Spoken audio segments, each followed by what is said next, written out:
بسم اللہ الرحمن الرحیم۔ السلام علیکم۔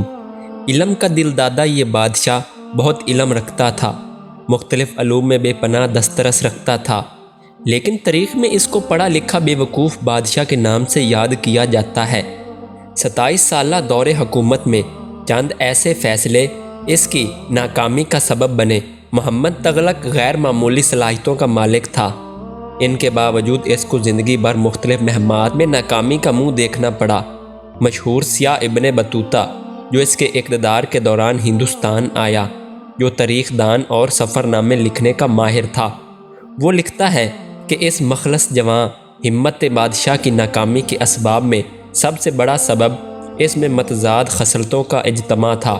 وہ ایک انتہا پسند بادشاہ تھا، اس میں نفسیاتی کمزوری تھی کہ وہ خود کو بہت عقل مند اور حاکم کل سمجھ کر اس طرح حکومت کرنا چاہتا تھا کہ اس کے کاموں پر کوئی تنقید نہ کرے۔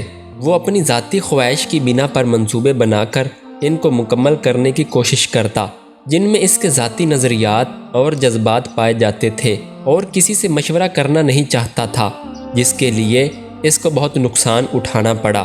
لیکن وہ اپنی غلط منصوبہ بندی کا نہ کبھی اعتراف اور نہ تسلیم کرتا، اور اس کی ذمہ داری حالات کے سر پر ڈال دی۔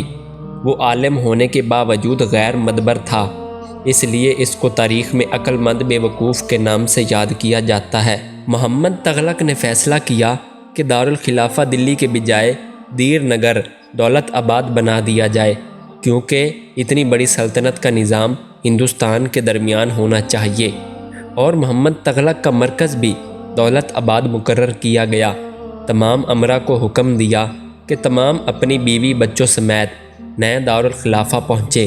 بیشتر امراء نے حکم کی تعمیل کی، لیکن موسم کی تبدیلی اور نئی جگہ پر رہائش پذیر ہونا کافی مہنگا ثابت ہوا۔ امراء کو نئی جگہ راس نہیں آئی اور یہ منصوبہ ناکام ہوا، اور دوبارہ امراء کو دلی جانے کا حکم دیا، جس سے خزانے پر بہت بوجھ پڑا اور نقل و حرکت میں کئی امراء کو جان سے ہاتھ دھونے پڑے۔ چین پر حملہ کرنے کا منصوبہ اور اس پر عمل درآمد کیا گیا۔ اس کے لیے 1,00,000 فوج تیار کی گئی اور براستہ نیپال روانہ کی۔ مہم کے دوران موسم تبدیل ہو گیا، شدید برف باری شروع ہو گئی اور فوج کئی حصوں میں بٹ گئی، اور برفیلے پہاڑوں پر آسمانی آفات کی نظر ہو گئی، اور کچھ چینی فوج کے ہاتھوں ماری گئی۔ اس میں زبردست نقصان اٹھانا پڑا۔ جدید سکے جن میں بیشتر تانبے کے تھے، بدقسمتی سے جدید سکوں کا اجرا بادشاہ کے لیے زیادہ سودمند ثابت نہ ہوا، تاہم اس نے اپنے ہر منصوبے پر عمل کرنے کی کوشش کی جو اس کے ذہن میں آیا۔ بادشاہ نے اپنے منصوبوں کی تکمیل کے لیے سرکاری خزانے سے بے پناہ رقم تباہ برباد کی۔ اس کے دماغ میں فاتحہ دنیا بننے کا جو سیاسی شعور پیدا ہوا تھا، حالات کی بنا پر پورا نہ ہو سکا۔ انہی منصوبوں میں سے ایک خراسان اور بہت سے علاقوں کو فتح کرنے کا تھا، اور وہ پوری دنیا کو فتح کرنے کا خواب دیکھتا تھا، لیکن منگولوں کے پے در پے حملوں کی وجہ سے اس کا خواب پورا نہ ہو سکا، اور انہی سازشوں میں وہ ٹھٹھہ سے 30 میل دور بیمار ہو کر فوت ہو گیا۔